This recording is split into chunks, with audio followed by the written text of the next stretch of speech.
يا عظيم أنت العظيم.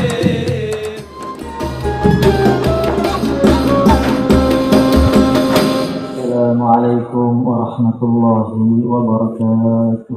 وعليكم السلام ورحمة الله وبركاته. إن الحمد لله نحمده ونستعينه ونؤمن به ونتوكل عليه ونعوذ به من شرور أنفسنا ومن سيئات أعمالنا. من يهده الله فلا مضل له ومن يضلل فلا هادي له. أشهد أن لا إله إلا الله وحده لا شريك له وأشهد أن سيدنا ومولانا وحبيبنا محمدا عبده ورسوله. اللهم صل وسلم وبارك على سيدنا محمد قبل كل كلام. اللهم صل على سيدنا محمد عند كل كلام. اللهم صل على سيدنا محمد بعد كل كلام. اللهم صل على سيدنا محمد عدد الأسماء والأبصار. اللهم صل على سيدنا محمد عدد ما وسعه علم الله. قال الله تعالى في كتابه الكريم: قل بفضل الله وبرحمته فبذلك فليفرحوا هو خير مما يجمعون. وقال عليه الصلاة والسلام: كل أمتي يدخلون الجنة إلا من أبى. قيل ومن يأبى يا رسول الله صلى الله عليه وسلم؟ قال رسول الله صلى الله عليه وسلم: من أطاعني دخل الجنة ومن عصاني فقد أبى. Para hadirin yang dimuliakan oleh Allah Subhanahu wa Ta'ala, dalam satu hadis qudsi Allah Subhanahu wa Ta'ala berfirman: wajabat mahabbati lil mutahabbina fiyya wal mutajalisina fiyya wal mutabadhilina fiyya wal mutazawirina fiyya. Allah Subhanahu wa Ta'ala berfirman, wajib mendapatkan cintaku, wajib mendapatkan mahabbahku, cintaku, orang yang dia saling duduk karena aku, saling cinta mencintai karena aku, saling ziarah karena aku, saling tolong menolong karena aku. Maka kita berharap duduk kita di sini karena Allah, cinta kita karena Allah, tolong menolong kita karena Allah, sehingga kita mendapatkan cintanya Allah Subhanahu wa Ta'ala. Hadirin yang dimuliakan oleh Allah Subhanahu wa Ta'ala, cinta mencintai, ziarah menziarahi, tolong menolong. Masya Allah, cinta mencintai karena Allah ini termasuk nikmat yang begitu besar. Para ulama beliau mengatakan termasuk nikmat surga yang bisa dicicipi di dunia adalah cinta mencintai karena Allah. Ini nikmat surga tapi sudah bisa dicicipi nikmatnya di dunia. Maka di surga nanti sebelum orang itu mendapatkan surga yang begitu indah, sebelum orang itu dipakaikan baju yang lalu bisal yaum la sayqaman yang duru ilaih, sebelum orang dipakaikan baju yang begitu indah, kalau melihat saja langsung pingsan. Sebelum orang dinikahkan dengan bidadari yang begitu cantik, yang pakai baju 70 lapis, sumsumnya kelihatan. Sebelum orang tidur di kasur yang empuk, wa furusy marfu'ah, yang tingginya antara langit dan bumi. Sebelum nikmat jumpa dengan Nabi, sebelum nikmat yang berbesar yaitu jumpa dengan Allah Subhanahu wa taala, ada satu nikmat yang orang itu banyak yang lupa. Banyak orang yang tidak membahas nikmat ini. Dalam satu hadis, sebelum mereka masuk surga, mereka itu dimandikan dulu oleh Allah, dicuci sehingga matanya dibersihkan, disehatkan matanya, disehatkan mulutnya, diterangkan tubuhnya hingga wajahnya terang, bisa dilihat dari jarak 1000 tahun perjalanan. Disegarkan dulu tubuhnya, kemudian dicuci hatinya. Wa nazana ma fi sudurihim min ghillin ikhwanan ala sururin mutaqabilin. Allah berfirman, saya cabut itu dari hati mereka rasa benci, saya cabut rasa dengki, saya cabut iri, saya cabut dendam, saya cabut itu makar, saya bersihkan dari hati mereka sehingga tubuhnya menjadi tubuh yang sehat, hatinya menjadi qalbun salim, hati yang sehat, baru masuk surga. Kenapa seperti itu? Kalau orang itu makan makanan yang paling enak, minum minuman yang paling manis, tapi kalau lidahnya sedang sakit, wa may yakudha famin murrin maridin yajid murran bihil ma'azzulala. Kalau orang itu lidahnya sedang sakit, sariawan, minuman yang seger, minuman yang manis menjadi terasa pahit. Makanya disehatkan dulu lidahnya. Kalau orang itu punya istri yang cantik, dilihat enak, tapi kalau melihat dalam keadaan matanya sedang bengkak timbilan, maka yang cantik jadi tampak jelek, tidak betah melihat karena matanya yang sakit. Orang kalau kakinya sedang bengkak, sedang luka, maka jalan di atas permadani yang empuk pun tidak terasa empuk, perih semua karena kakinya yang sakit. Maka sebelum masuk surga, biar nikmat surga itu sempurna, matanya disegarkan dulu, mulutnya disehatkan, tubuhnya, kekuatannya dilipat gandakan, sehingga kenikmatan surga bisa mereka rasakan dengan begitu sempurna. Maka setelah tubuh itu sempurna, hati juga harus. Banyak orang kaya raya tidur di kasur yang empuk bersama istri yang paling cantik, tapi kalau hatinya sedang dongkol dan kesel dan dendam kepada orang, nggak bisa tidur semalaman.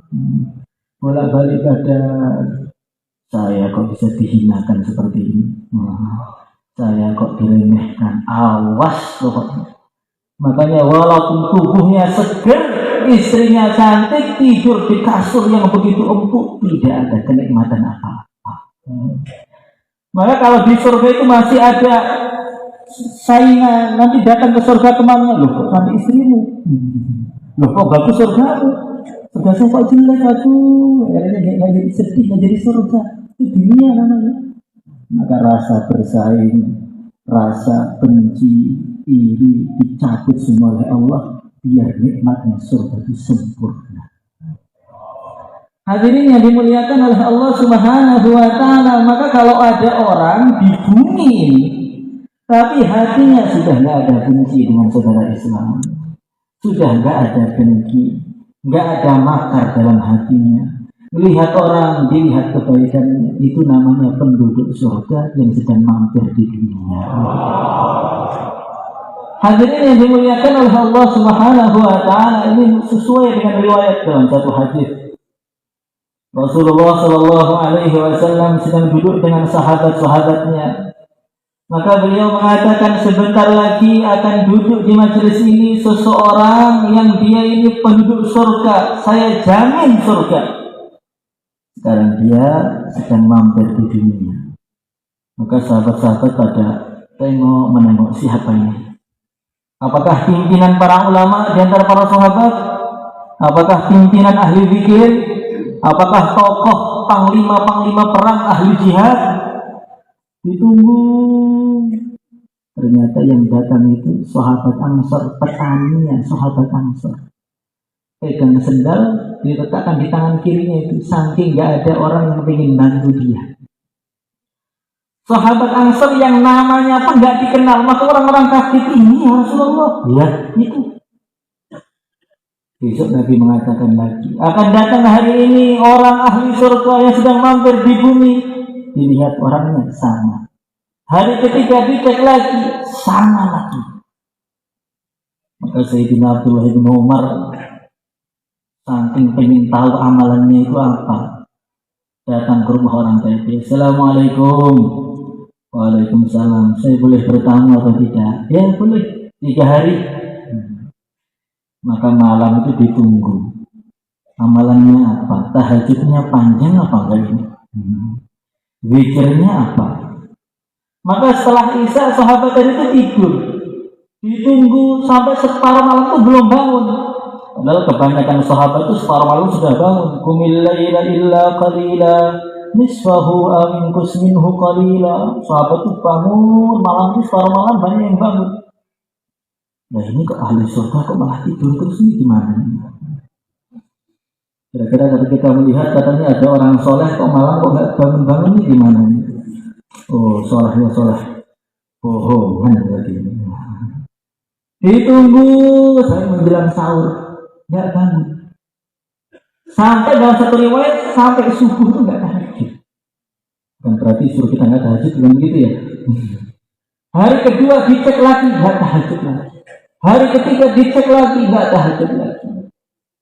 Maka Sayyidina Ibnu Umar mengatakan pada orang tadi, Tuhan, saya datang ke sini, saya terang-terangan aja, saya ingin ngecek amalan kamu itu apa. Nabi 3 kali mengatakan kamu ahli surga, ahli surga, ahli surga. Tapi saya lihat sholatmu biasa aja, zikirmu biasa aja, perjuanganmu biasa aja, puasamu biasa aja. Bahkan 3 hari ini saya lihat kamu nggak tahajud. Kamu itu amalannya apa? Maka orang tadi mengatakan saya tidak punya amalan apa-apa, ya begini. Bertani ya seperti ini. Tapi saya ini punya amal kecil. Sebelum saya tidur, saya mengatakan pada diri saya sendiri, ngomong diri. Dan saya mengatakan, ya Allah, orang-orang yang hari ini menyakiti saya maafkan ya Allah. Ya Allah, orang yang hari ini mengambil hak saya, ya Allah, saya ikhlaskan ya Allah. Ya Allah, orang yang hari ini mencaci maki saya, sudah, semua saya ikhlaskan, saya maafkan. Kemudian dia doa, Rabbana ighfir lana wa li ikhwanina alladhina sabaquna bil iman wa la taj'al fi qulubina ghillan lil ladzina amanu. Ya Allah, ampunilah saya ya Allah, dan ampunilah saudara-saudara saya yang terlebih dahulu, yang awal-awal dulu ya Allah. Dan jangan kau jadikan dalam hati saya ada ghil, ada kedengkian, iri, benci kepada orang Islam ya Allah. Kalau Allah mengatakan amalannya itu gampang, amalannya itu sebentar, cukup 1 menit. Tapi mengamalkan itu sulitnya luar biasa. Jadi orang itu kalau disakiti itu melupakan itu susah. Kalau dihinakan itu melupakan susah. Makanya sudah minal aidin wal faidin, ya ngomong sebentar, habis itu musuhan lagi. Hadirin yang dimuliakan oleh Allah Subhanahu wa Ta'ala, maka kita lihat bagaimana Nabi Allah Yusuf alaihi salatu wassalam. Beliau itu ditangkap oleh saudaranya, bahkan dalam satu riwayat dibuka bajunya, dibanting, dilempar di sumur, bahkan ada yang mengatakan dilempari batu. setelah keluar dari sumur jadi budak, setelah jadi budak dituduh menggoda majikannya, akhirnya dipenjara bertahun-tahun. Setelah jadi perdana menteri, saudaranya butuh betul kepada beliau ini. Ini waktu yang paling tepat untuk balas dendam. Tapi Nabi Yusuf mengatakan apa? La tathriba alaikumul yawm yaghfirullahu lakum wa huwa arhamur rahimin.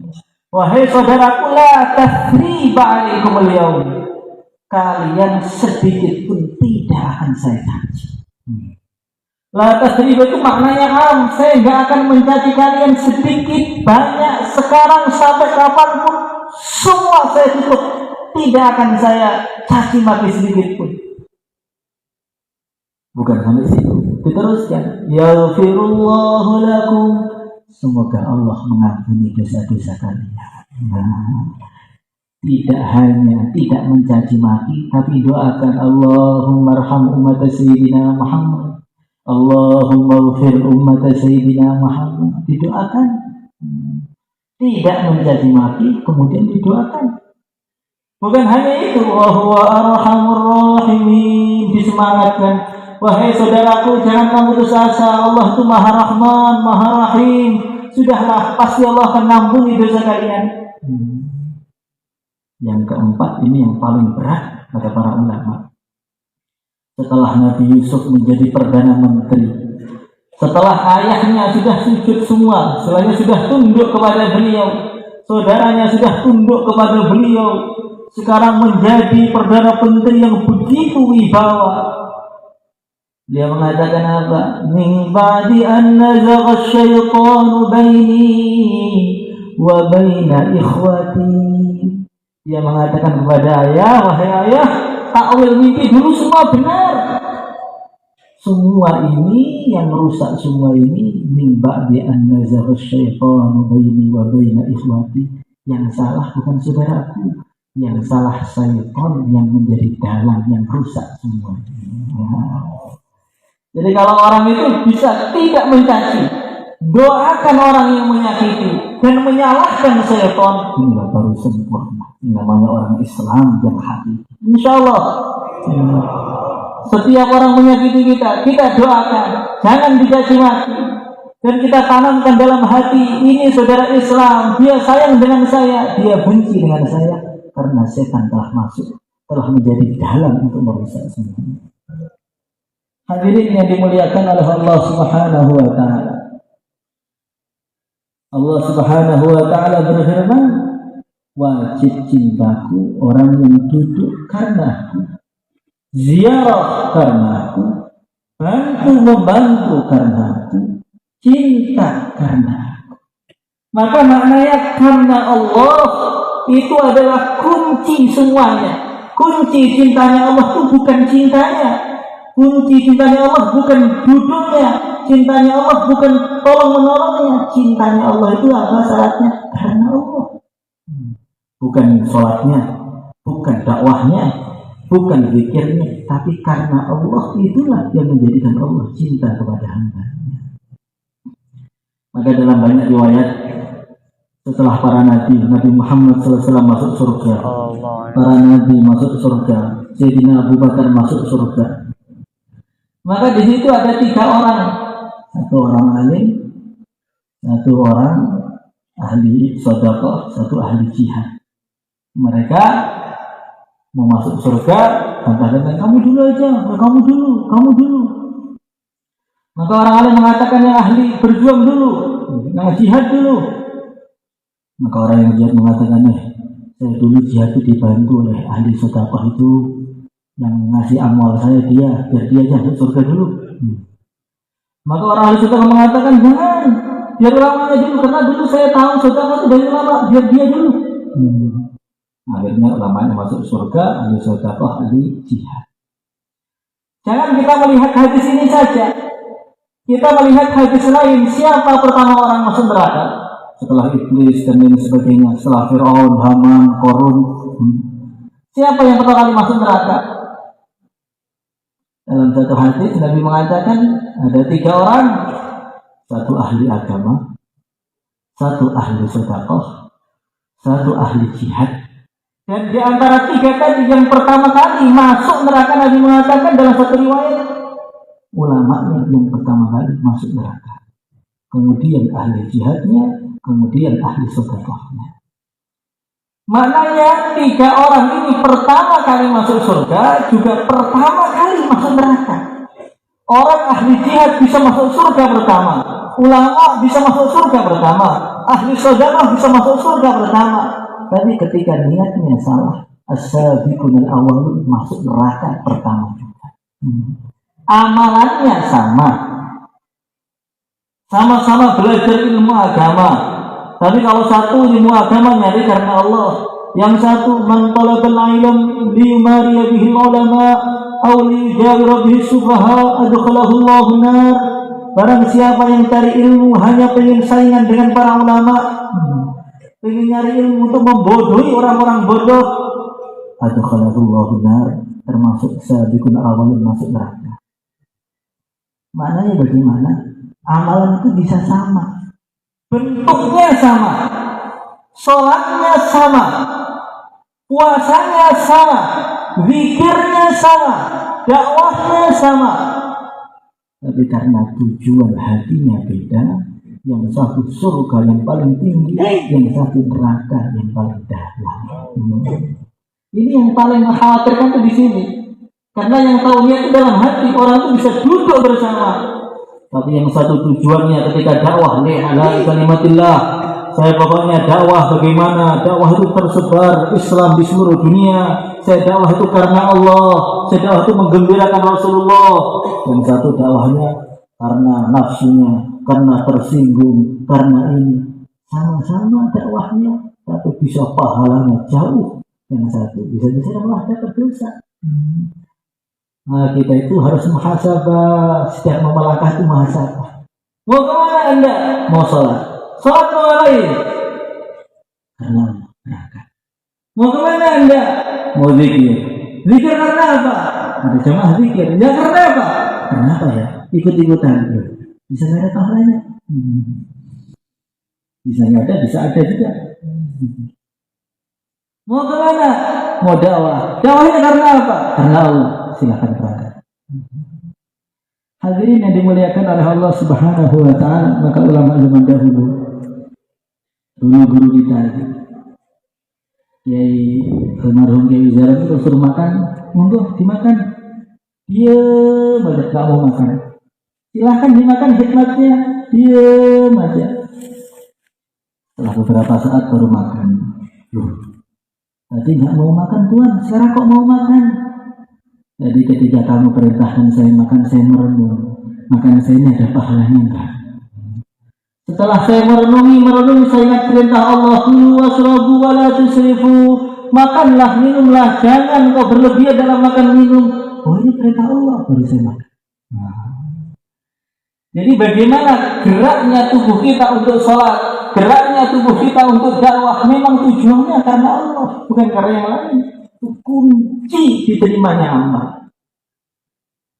Maka ulama zaman dahulu itu ada namanya Sayyidina Sufyan Ats-Tsauri. Dia berangkat ke masjid, bajunya kebalik atau pecinya kebalik. Maka orang-orang bilang, Tuhan, kebalik bajunya. Oh, kebalik. Maka beliau buka, mau dibalik lagi, nggak jadi. Loh, kenapa Tuhan nggak jadi balik?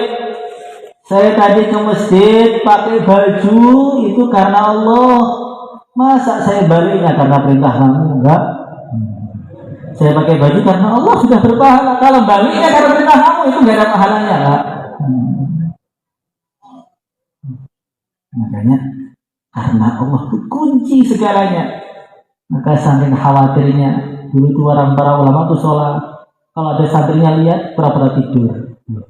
Sholat lagi, ada orang melihat pura-pura tidur karena khawatir amalannya tadi campur bukan karena Allah. Hadirin yang dimuliakan oleh Allah Subhanahu wa taala, setiap hari amal itu dinaikkan ke langit. Malaikat bawa amalan pagi, sore ke langit. Maka orang-orang yang amalnya bukan karena Allah, Allah berfirman kepada malaikat tadi, "Rudduhu ila sijjin fa innahu lam yuridni bih." itu amalan dia buang ke neraka. Karena dia tidak menghendaki aku di dalam amalnya. Jadi kalau kita sholat, malaikat ke atas, bawa sholat kita. Jadi kita zuhur sholat, malaikat ke atas, bawa sholat kita. Sekarang kita dengarkan bayan, malaikat ke atas, bawa bayan kita. Nanti sore kita kumpul lagi, malaikat ke atas, bawa amalan kita. Kalau kita karena Allah, Allah terima. Tapi kalau bukan karena Allah, Ruduhu ila sijin fa'innahu lam yuridni bih. Dia tidak menghendaki aku di dalam amalnya. Hadirin yang dimuliakan oleh Allah Subhanahu wa ta'ala, maka niat itu harus perkara yang sangat penting dalam setiap perbuatan kita.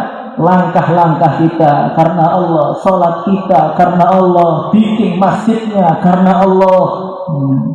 La masjidun ussisa 'ala taqwa min awwal yaumin ahaqqu an taquma fi. Kalau perkara itu karena Allah, nanti berkahnya itu banyak. Maka kita ini nikahnya pun karena Allah, insya Allah.